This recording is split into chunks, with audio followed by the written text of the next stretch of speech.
Good morning dear student. आज की class में हम लोग सॉल्व करेंगे आईईआरटी एंट्रेंस एग्जाम 2020 में पूछे गए फिजिक्स के क्वेश्चंस को। डियर स्टूडेंट, प्रत्येक क्वेश्चन का सॉल्यूशन बिल्कुल कॉन्सेप्ट के साथ आपको कराने वाला हूं। डियर स्टूडेंट, मैं आपको प्रत्येक क्वेश्चन का सॉल्यूशन इस तरीके से कराता हूं कि आपके एग्जाम में इस क्वेश्चन के बेसिस पर कोई भी क्वेश्चन पूछ लिया जाए, मैक्सिमम आप 10 से 15 सेकंड के अंदर सॉल्व कर सकते हैं। तो डियर स्टूडेंट, प्रत्येक क्वेश्चन के सॉल्यूशन को आप बिल्कुल ध्यान से अच्छी तरीके से समझते हुए चलिएगा, जिससे आपको प्रत्येक क्वेश्चन के कॉन्सेप्ट अच्छी तरीके से समझ में आ सके। एक बात और मैं आपको बता दूं dear student, IERT entrance exam 2020 में पूछे गए मैथ और केमिस्ट्री के क्वेश्चन को ऑलरेडी मैंने 2 वीडियो के माध्यम से सॉल्व करवा दिया है। यदि वो वीडियो आपने अभी तक नहीं देखा है तो जरूर देखिएगा, डिस्क्रिप्शन में उसका लिंक मिल जाएगा। डियर स्टूडेंट, प्रत्येक क्वेश्चन का सॉल्यूशन मैंने बिल्कुल शानदार तरीके से कराया है, चाहे वो फिजिक्स का क्वेश्चन हो, चाहे वो केमिस्ट्री का क्वेश्चन हो या मैथ का क्वेश्चन है। बस ध्यान से आप अच्छी तरीके से प्रत्येक क्वेश्चन के सॉल्यूशन को समझते जाइए, आपको कहीं से भी कोई भी प्रॉब्लम नहीं आने वाला है। आपके आईईआरटी एंट्रेंस एग्जाम में चाहे कहीं से भी किसी भी सब्जेक्ट से क्वेश्चन पूछ लिया जाए, आप ध्यान से हमारी प्रत्येक क्लासेस लेते जाइए। मैं 100% गारंटी के साथ कहता हूँ डियर स्टूडेंट, आप आईईआरटी एंट्रेंस एग्जाम में टॉप 100 रैंक के अंदर नंबर ला सकते हैं। और जितनी क्लासेस मैंने ले रखा है, टोटल क्लासेस आप अच्छी तरीके से एक बार लेकर देख लीजिए और किसी भी पेपर सेट को उठाकर देख लीजिए डियर स्टूडेंट, आप 75 क्वेश्चन में 70 प्लस क्वेश्चन 100% एक्यूरेसी के साथ सॉल्व कर पाएंगे। इस बात की मैं आपको गारंटी देता हूँ। बस आपको करना क्या है, हमारी प्रत्येक क्लासेस आप अच्छी तरीके से ले लीजिए। यदि आपको फिर भी कहीं से प्रॉब्लम आती है, चाहे किसी भी क्वेश्चन में या किसी भी कॉन्सेप्ट में, तो हमारे कॉन्टेक्ट नंबर 7620 175376 पर कॉल या व्हाट्सएप करके भी पूछ सकते हैं। मैं उन क्वेश्चन का सॉल्यूशन करने का दोबारा से प्रयास करूंगा। तो डियर स्टूडेंट, आपकी सिलेक्शन हमारी गारंटी है। आप बिल्कुल डेडिकेशन के साथ अच्छी तरीके से तैयारी कीजिए।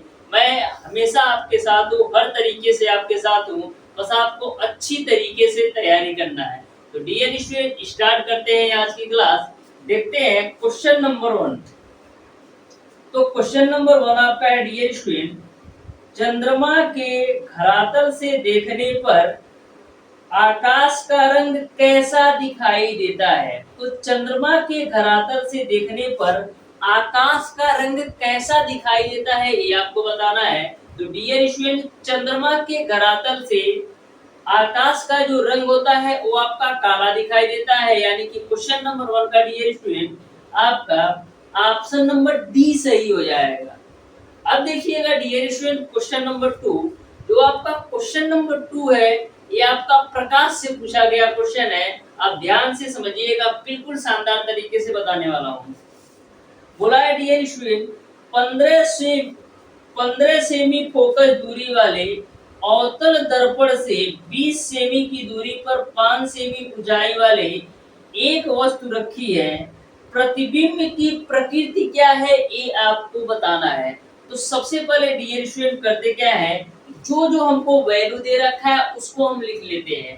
तो यहाँ पर बात ये आती है कि अवतल दर्पण के लिए इन वैल्यू को हम पॉजिटिव लेंगे कि उत्तल दर्पण के लिए पॉजिटिव लेंगे। तो हमेशा ध्यान में रखिएगा, अवतल दर्पण के लिए चाहे फोकस दूरी f का मान हो, या आपका वस्तु की दूरी u का मान हो, या प्रतिबिंब की दूरी v का मान हो, सारी वैल्यू माइनस में होती है।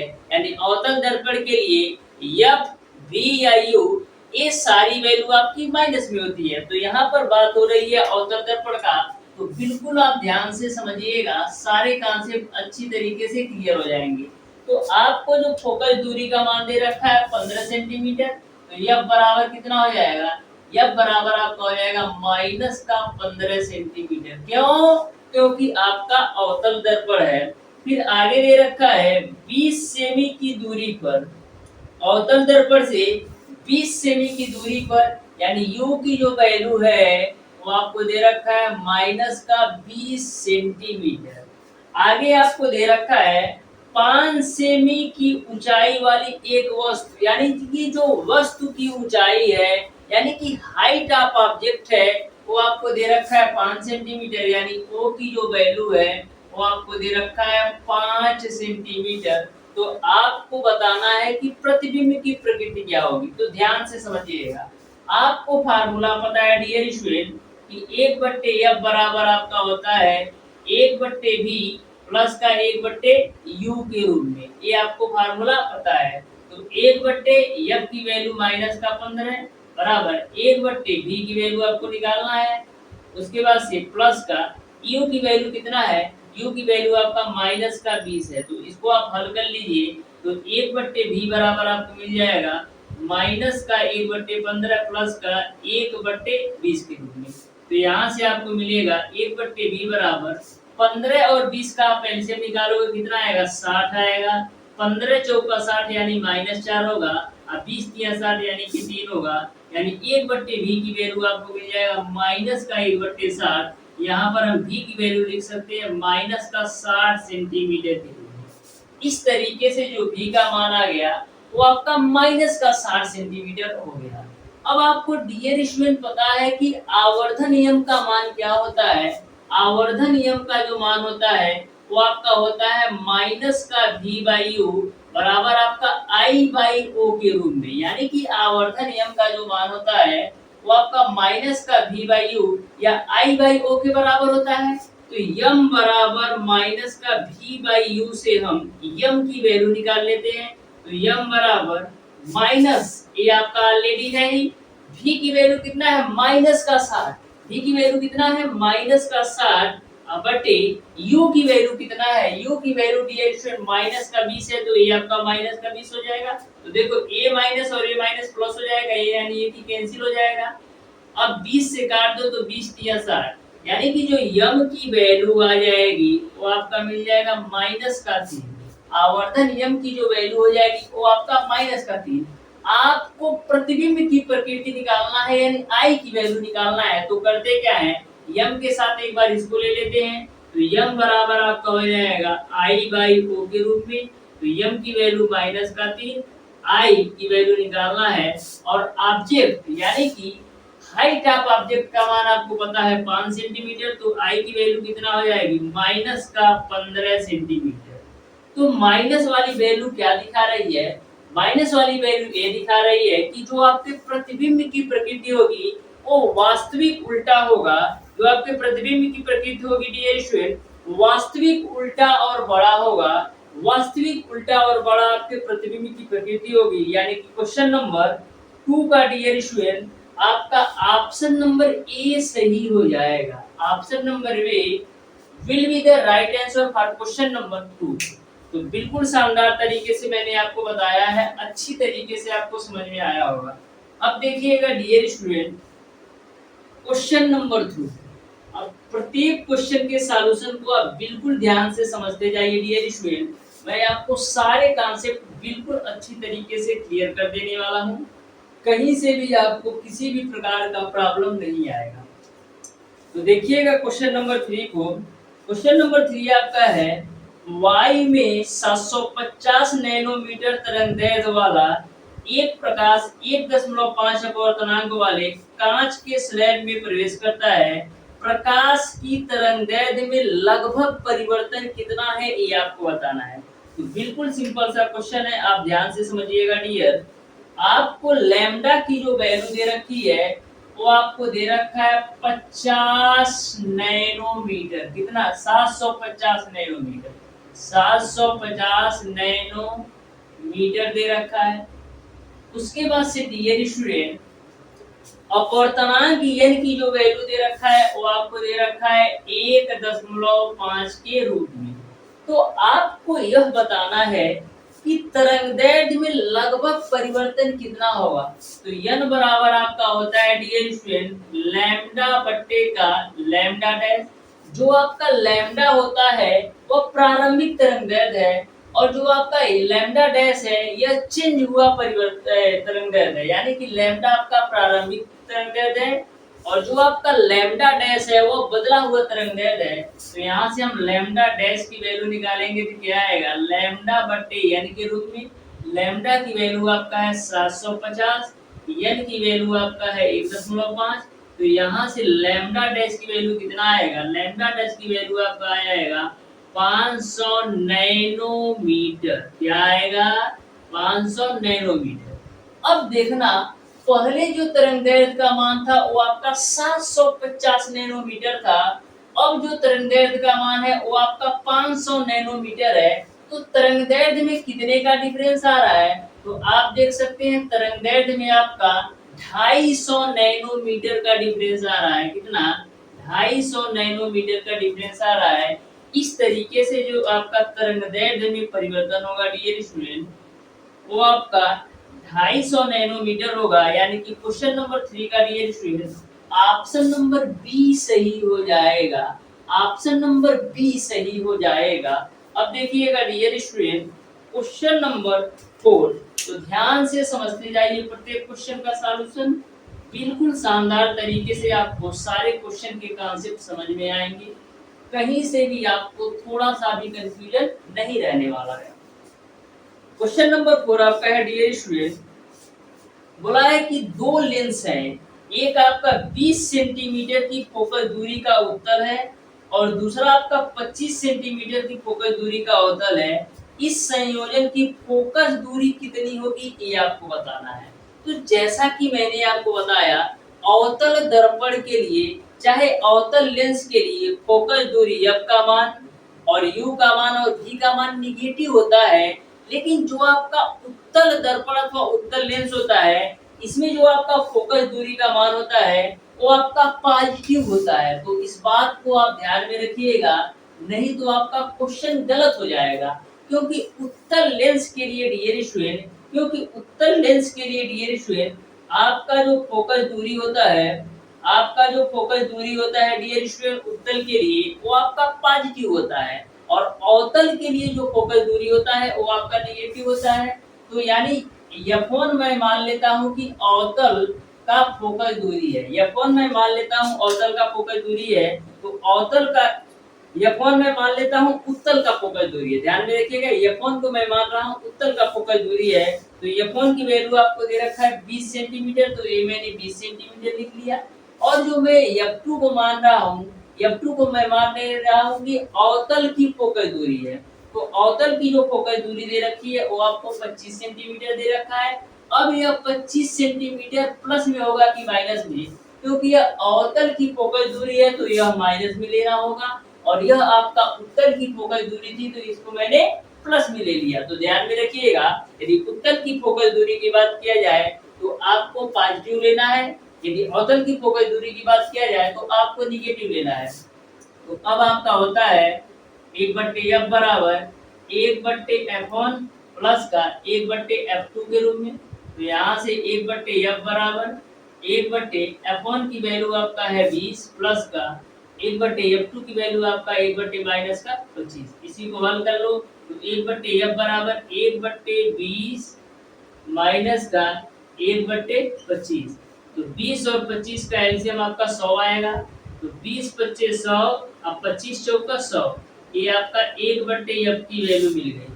तो यहाँ से 1/f की वैल्यू निकालोगे तो 1/100 मिल जाएगा। कंपेयर कर दो, तो कंपेयर करोगे तो f की वैल्यू कितना मिल जाएगा, 100 सेंटीमीटर मिल जाएगा।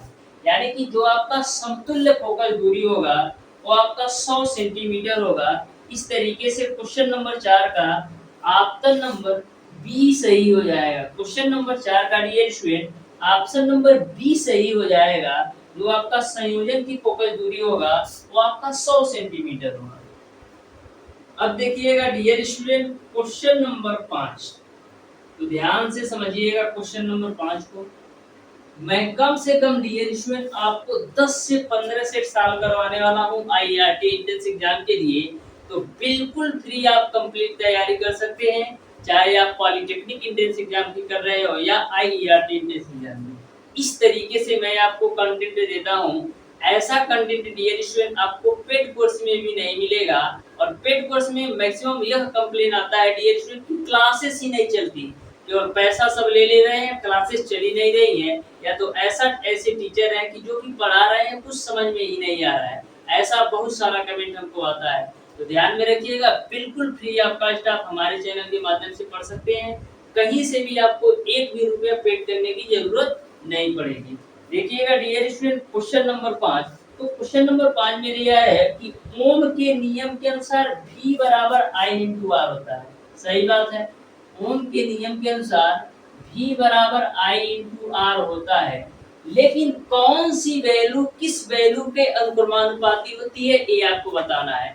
तो ओम के नियम के अनुसार जो आपका विभवांतर V का मान होता है वो I के अनुक्रमानुपाती होता है। ओम के नियम के अनुसार जो आपका विभवांतर V होता है वो I के अनुक्रमानुपाती होता है।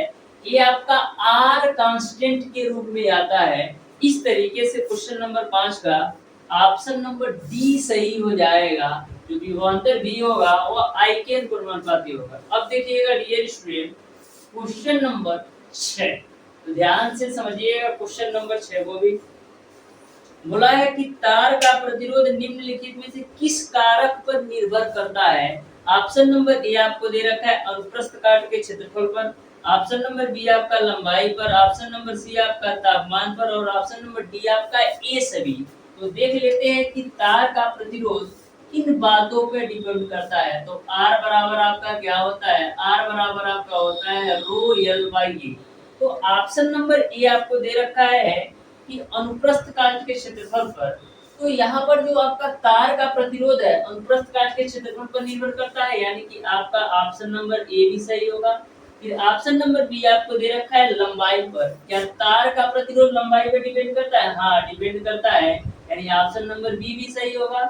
तीसरा आपको दे रखा है तापमान पर। या तापमान पर भी डिपेंड करता है, यानी कि ए बी सी तीनों पर डिपेंड करता है। इस तरीके से जो तार का प्रतिरोध होगा ये तीनों ऑप्शंस पे डिपेंड करता है, यानी कि क्वेश्चन नंबर 6 का ऑप्शन नंबर डी सही हो जाएगा, ए सभी वाला ऑप्शन।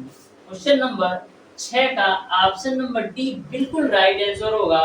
जो आपका तार का प्रतिरोध होगा लंबाई पे भी डिपेंड करता है, अनुप्रस्थ काट के क्षेत्रफल पे डिपेंड करता है, और तापमान पर भी डिपेंड करता है। अब देखिएगा डियर स्टूडेंट क्वेश्चन नंबर 7, तो ध्यान से समझिएगा क्वेश्चन नंबर 7 को।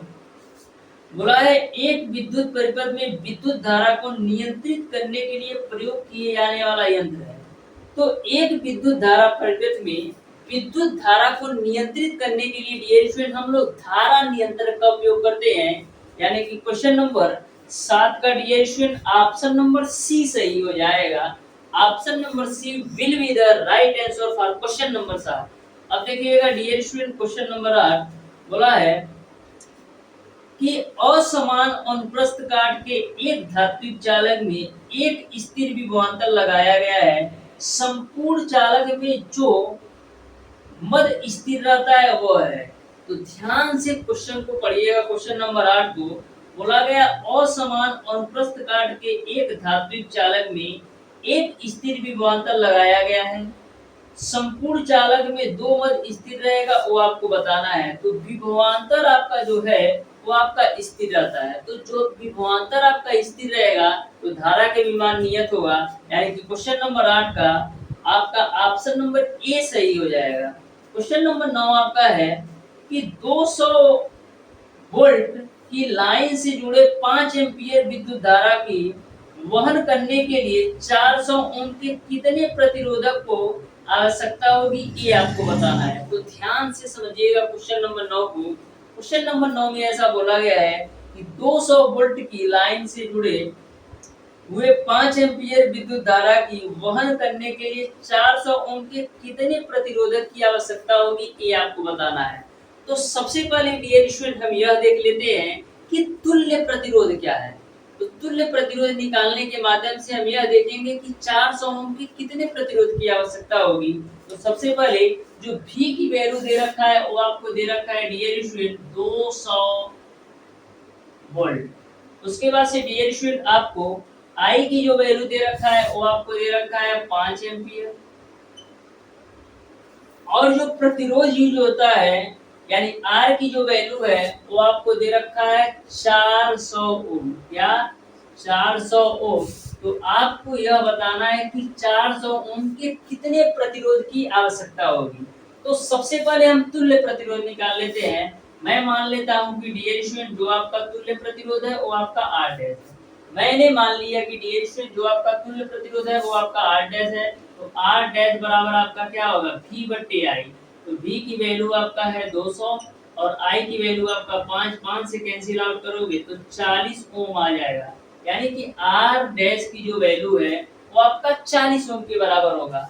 अब देखिएगा 1/R डैश बराबर क्या होगा 400 ओम के कितने प्रतिरोध जोड़े जाएं। तो मैं मान लेता हूं कि 400 ओम के n प्रतिरोध जोड़े जाएं, यानी कि 1/400 प्लस का 1/400 प्लस का 1/400 plus dot dot dot n बट्टे का 400। इस तरीके से मैंने मान लिया कि 400 ओम के प्रतिरोध n बार जोड़े गए हैं। अब 1/R डैश की वैल्यू आपने निकाला है 4। तो जब 1/400 ओम 1/400 ओम 1/400 ओम n टाइम यदि जोड़ा जाएगा तो इसका मान क्या होगा n/400 के बराबर। 0 से 0 कैंसिल कर दो, 4 से काटो 40 को तो 10 बार ले जाएगा, यानी n की वैल्यू कितना आ जाएगा 10। यानी कि 400 ओम के 10 प्रतिरोध जोड़ा जाए तो तुल्य प्रतिरोध आपका 40 ओम आएगा। इस तरीके से डियर स्टूडेंट जो प्रतिरोधों की संख्या होगी या 400 ओम के जो प्रतिरोधों की आवश्यकता होगी वो आपका 10 होगा। यानी कि क्वेश्चन नंबर 9 का ऑप्शन नंबर डी सही हो जाएगा। Option number D will be the right answer for question number 9। अब देखिएगा डियर स्टूडेंट क्वेश्चन नंबर 10। प्रत्येक क्वेश्चन डियर स्टूडेंट आपको बिल्कुल अच्छी तरीके से समझ में आ रहा होगा, ये मैं गारंटी के साथ करता हूँ। क्योंकि डियर स्टूडेंट एक सब्जेक्ट के 25 क्वेश्चन को पढ़ाने के लिए मैं कम से कम 4 से 5 घंटे मेहनत करता हूँ। जैसे कि आपका फिजिक्स का 25 क्वेश्चन का सॉल्यूशन कराना है तो इसके पीछे मैं 4 से 5 घंटा मेहनत करता हूँ। तो हमारी आपसे रिक्वेस्ट है कि क्लास को पूरी अच्छी तरीके से डेडिकेशन के साथ जरूर लीजिएगा, क्योंकि मैं आपके लिए एक सब्जेक्ट यानी कि 25 क्वेश्चन के सॉल्यूशन के लिए 4 से 5 घंटा दे सकता हूँ। तो आपकी यह जिम्मेदारी बनती है कि कम से कम 25 से 30 मिनट में पूरी क्लास को अच्छी तरीके से जरूर देखें, जिससे आपको सारे कॉन्सेप्ट समझ में आए। अब देखिएगा डियर स्टूडेंट क्वेश्चन नंबर 10, तो ध्यान से समझिएगा क्वेश्चन नंबर 10। क्वेश्चन नंबर 10 में आपको 4 फिगर दे रखा है। इन फिगर को अच्छी तरीके से देखिए और बताइए कि ओम के नियम के सत्यापन के लिए कौन सा फिगर एग्जैक्ट है। तो ओम के नियम के सत्यापन के लिए डियर स्टूडेंट आपका जो ऑप्शन नंबर ए है बिल्कुल सत्य है, यानी कि फिगर जो ए दिया है वो बिल्कुल सत्य है। इस तरीके से क्वेश्चन नंबर 10 का ऑप्शन नंबर ए सही हो जाएगा। डियर स्टूडेंट क्वेश्चन नंबर 11 को आप समझिएगा। क्वेश्चन नंबर 11 में बोला गया है कि 5 ओम प्रतिरोध वाले एक तार को मोड़ करके एक बंद वृत्त बनाया गया है। बिंदु ए और बी के बीच प्रभावी प्रतिरोध क्या है ये आपको बताना है। तो जो आपका क्वेश्चन नंबर 11 है इसमें कहीं ना कहीं थोड़ा सा मिस्टेक है, तो इस क्वेश्चन को मैं नेक्स्ट क्लास में लूंगा। देखते हैं डियर स्टूडेंट क्वेश्चन नंबर 12। तो क्वेश्चन नंबर 12 आपका है एक विद्युत हीटर को 1 किलोवाट दर्शाया गया है, प्रति घंटा उत्पादित ऊष्मा होगी, ये आपको बताना है। तो 1 किलोवाट को हम क्या लिख सकते हैं, जो आपका 1 किलोवाट होता है इसको हम क्या लिख सकते हैं। 1 किलोवाट को हम लिख सकते हैं डियर स्टूडेंट 3600 गुणे 10 पे पावर 3 जूल के रूप में। 3600 गुणे 10 पे पावर 3 जूल के रूप में। इसी को आप इस तरीके से पढ़ते हो 3.6 गुणे 10 पे पावर 6 जूल को। तो इसको जब आप इस रूप में कन्वर्ट करोगे तो आपको यही मिलेगा। तो इस तरीके से जो आपका 1 किलोवाट बराबर है वो आपका 3600 गुणे 10 पे पावर 3 जूल के बराबर है, यानी कि ऑप्शन नंबर सी सही हो जाएगा।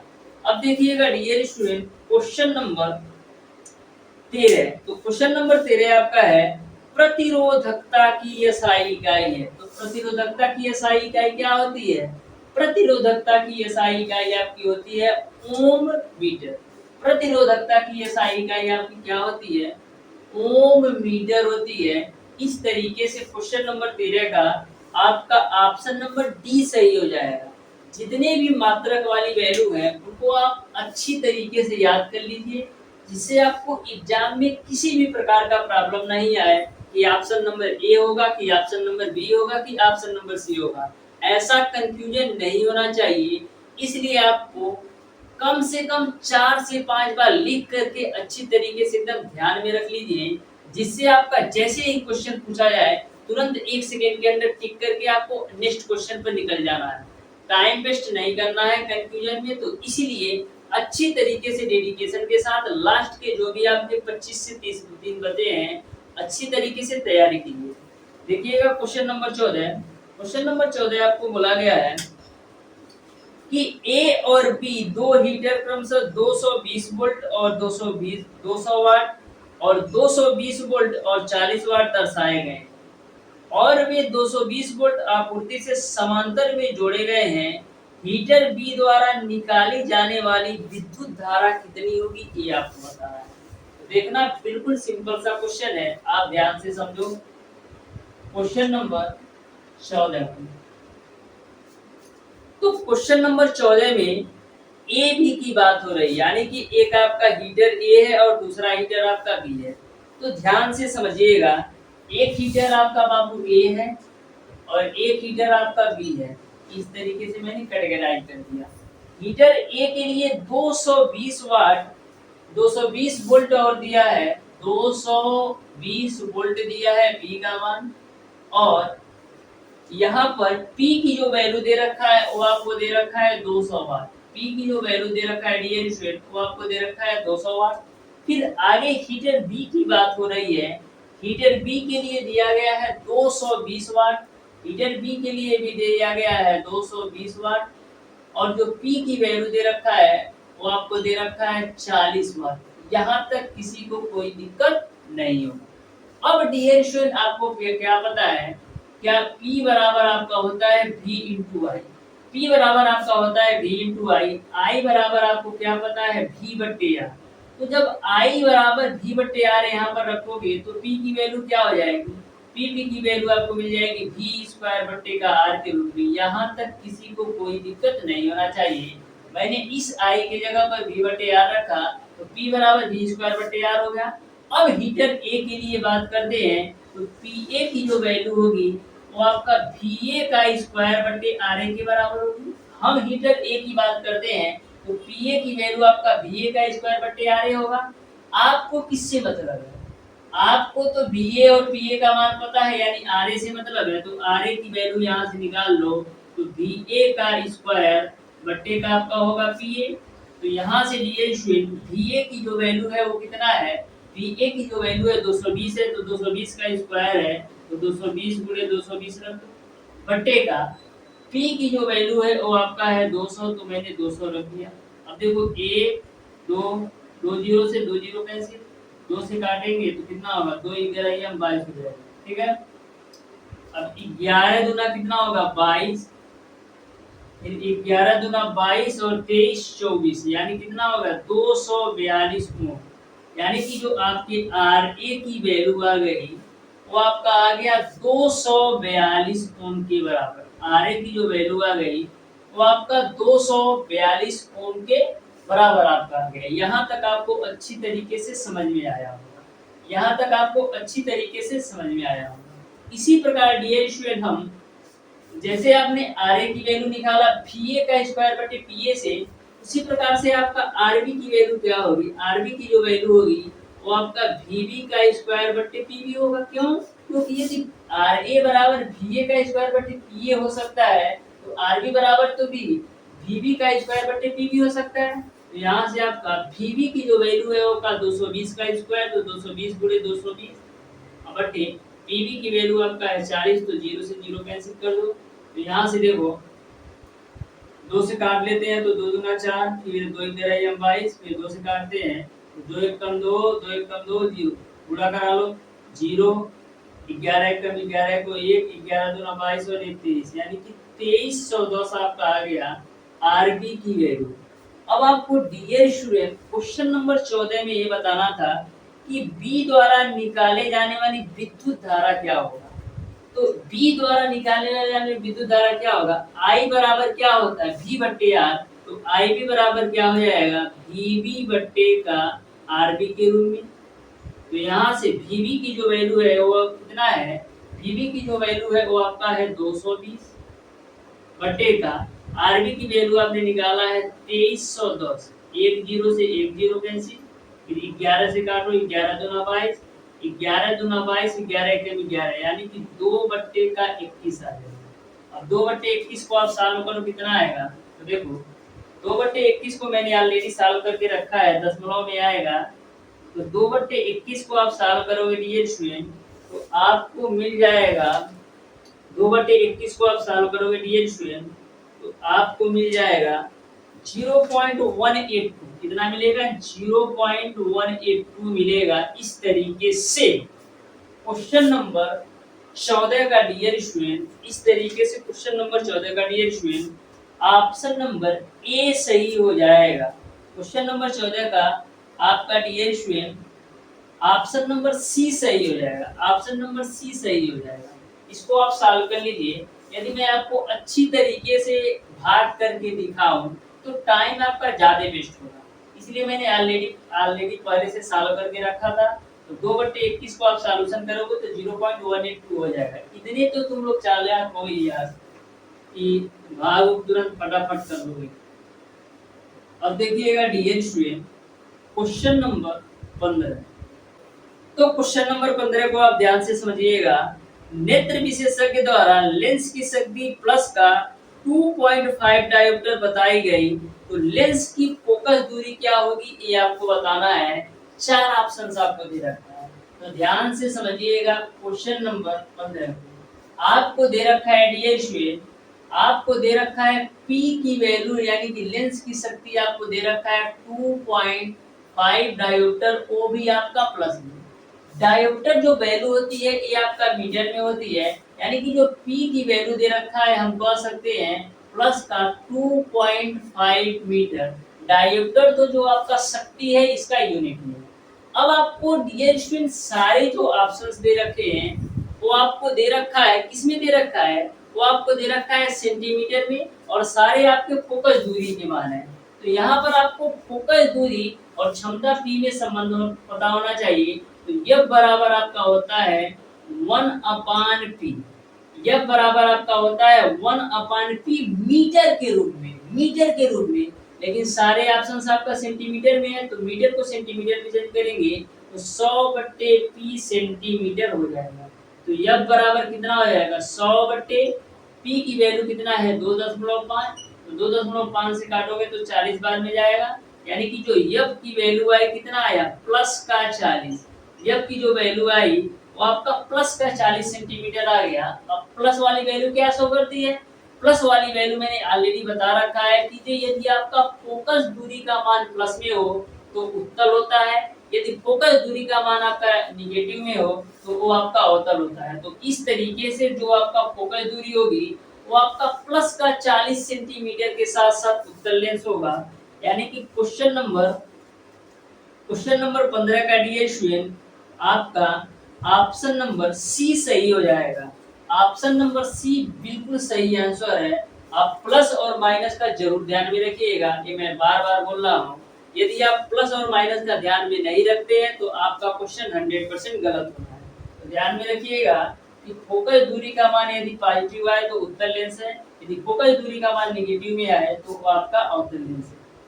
अब देखिएगा डियर स्टूडेंट क्वेश्चन नंबर 16, तो क्वेश्चन नंबर 16 को आप ध्यान से समझिए। बोला है मानव नेत्र में प्रवेश करने वाली प्रकाश की मात्रा किसके द्वारा नियंत्रित की जाती है। तो मानव नेत्र में प्रवेश करने वाली जो प्रकाश की मात्रा है डियर स्टूडेंट वो आपका आंख की पुतली द्वारा नियंत्रित की जाती है। यानी कि क्वेश्चन नंबर 16 का ऑप्शन नंबर डी सही हो जाएगा। क्वेश्चन नंबर 17 आपका है वह दृष्टि दोष जिसमें दूरस्थ बिंदु अनंत से निकट आ जाता है वह कहलाता है। तो बिल्कुल ध्यान से समझो, मैं बता रहा हूँ। देखो यदि आपको डियर स्टूडेंट दूर की वस्तुएं दिखाई देती है, यदि आपको डियर स्टूडेंट दूर की वस्तुएं दिखाई देती हैं पर नजदीक की वस्तुएं नहीं दिखाई देती हैं, तो वहां पर आपका निकट दृष्टि होता है। सेम उल्टा कॉन्सेप्ट है। यदि आपको दूर की वस्तुएं दिखाई देती हैं लेकिन नजदीक की वस्तुएं नहीं दिखाई देती हैं, तो वहां पर जो आपका कारण होता है वो आपका निकट दृष्टि दोष का कारण होता है। वहीं पर डियर स्टूडेंट, यदि आपको नजदीक की वस्तुएं दिखाई देती है लेकिन दूर की वस्तुएं नहीं दिखाई देती है, तो वहां पर आपका दूर दृष्टि दोष होता है। तो दोनों के कॉन्सेप्ट बिल्कुल विपरीत हैं। यदि आपको दूर की वस्तुएं दिखाई देती हैं तो निकट दृष्टि दोष, यदि आपको पास की वस्तुएं दिखाई देती है या निकट की वस्तुएं दिखाई देती हैं तो दूर दृष्टि दोष होता है। तो इस तरीके से इसमें अनंत से निकट रह जाता है, यानी कि आपका दूर दृष्टि दोष का, यानी कि इसका क्या है, अनंत से निकट आ जाता है। यानी अनंत से निकट आ जाता है, यानी कि जो अनंत की वस्तुएं वे निकट दिखाई देती हैं। इस तरीके से आपका क्वेश्चन नंबर 17 का ऑप्शन नंबर सी सही हो जाएगा। यानी कि यह जो रीजन है वो आपका निकट दृष्टि दोष का रीजन है। अब देखिएगा क्वेश्चन नंबर 18, एक व्यक्ति समाचार पत्र को सहजता से पढ़ने के लिए आंखों से दूर रखकर पढ़ता है तो उसे है। आंखों से दूर रखकर पढ़ता है यानी कि क्या, दूर की वस्तुएं उसे दिखाई देती हैं लेकिन नजदीक की वस्तुएं दिखाई नहीं देती हैं। तो जब दूर की वस्तुएं दिखाई देती हैं पर नजदीक की वस्तुएं नहीं दिखाई देती है, तो वहां पर कौन सा दोष होता है, वहां पर डियर स्टूडेंट आपका होता है निकट दृष्टि दोष। सॉरी, यहाँ पर आपका एक व्यक्ति समाचार पत्र को सहजता से पढ़ने के लिए आंखों से दूर रखकर पढ़ता है तो उसे है। तो यहाँ पर भी आपका निकट दृष्टि दोष ही होना चाहिए। एक बार इसको आप चेक कर लीजिएगा। क्वेश्चन नंबर 19 आपका है, कांच के प्रिज्म के माध्यम से श्वेत प्रकाश के विक्षेपण में यह पाया जाता है कि बैंगनी रंग अधिक मुड़ता है और लाल रंग कम मुड़ता है। तो बैंगनी रंग अधिक क्यों मुड़ता है और लाल रंग कम क्यों मुड़ता है, इस बात को समझना है। क्योंकि जो आपका लाल रंग का तरंगदैर्घ्य होता है वो आपका ज्यादा होता है, जो बैंगनी रंग का तरंगदैर्घ्य होता है वो आपका कम होता है। इस पर भी क्वेश्चन पूछा जाता है कि किस रंग का तरंगदैर्घ्य सबसे अधिक होता है, तो लाल रंग का तरंगदैर्घ्य सबसे अधिक और सबसे कम आपका बैंगनी रंग का। वहीं पर हम बात करें अपवर्तनांक का, तो सबसे अधिक अपवर्तनांक आपका बैंगनी रंग का होता है और सबसे कम अपवर्तनांक आपका लाल रंग का होता है। तो यहाँ पर जो बात हो रही है वो आपका विक्षेपण की। तो जो आपका विक्षेपण होता है वो बैंगनी का लाल की तुलना में आपका कम होता है। यानी कि क्वेश्चन नंबर 19 का आपका dear student option number C सही हो जाएगा। क्वेश्चन नंबर 20 देखिएगा, नीचे दिए गए परिपथ में अमीटर और वोल्टमीटर द्वारा दर्शाई गई संख्या क्रमशः 6 एम्पियर और 12 वोल्ट है, तो प्रतिरोध होगा। तो सीधा सीधा सा क्वेश्चन पूछ रहा है, आपको आर की वैल्यू निकालना है।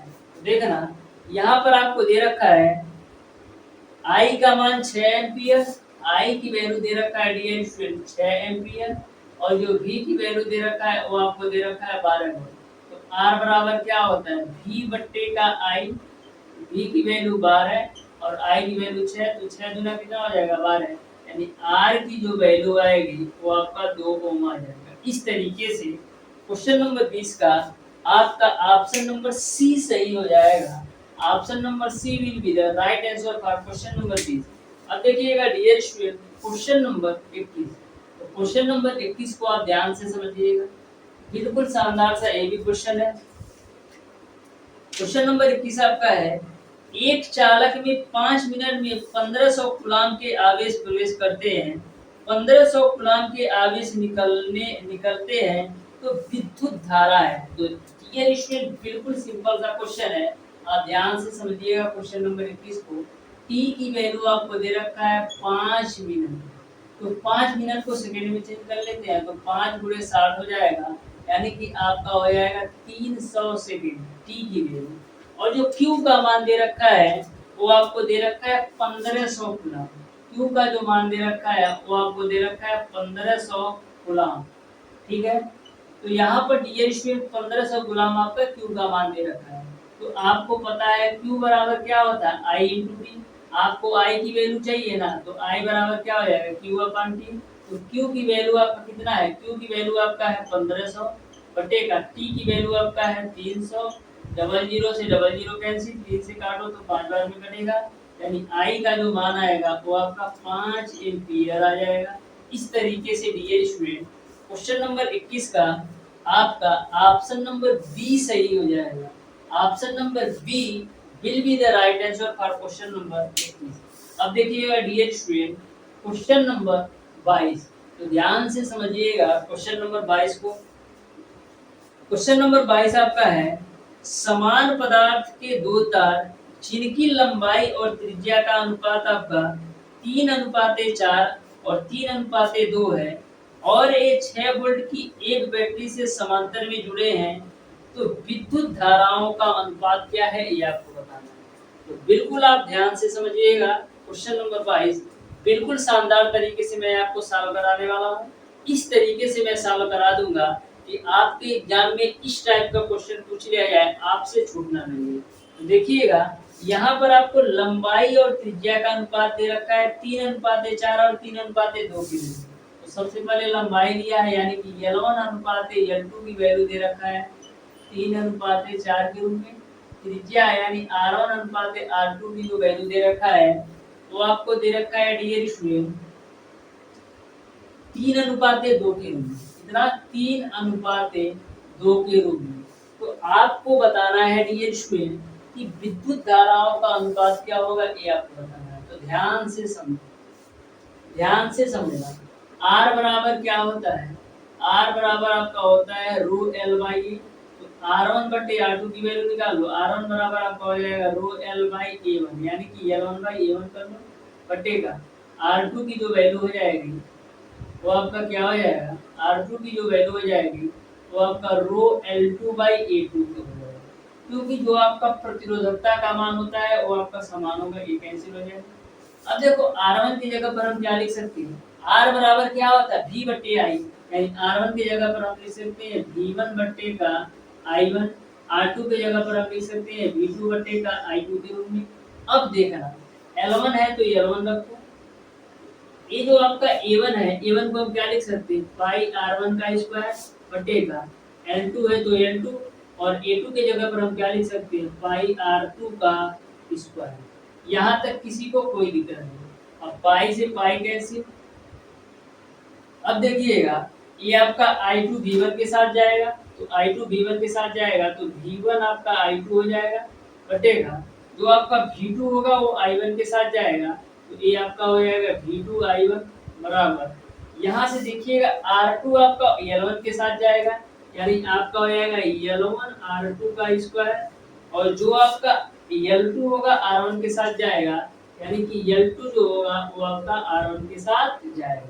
यहाँ तक सबको समझ में आ गया होगा। अब सारी वैल्यू रख दीजिए, अब सारी वैल्यू रख दीजिए। यहाँ पर जो V की वैल्यू है वो समान है, V की वैल्यू आपका समान है, 6 वोल्ट दे रखा है, तो यानी कि V1 और V2 को भी कैंसिल कर सकते हैं क्योंकि V की वैल्यू समान है। यहाँ तक आपको कोई दिक्कत नहीं है। अब देखिएगा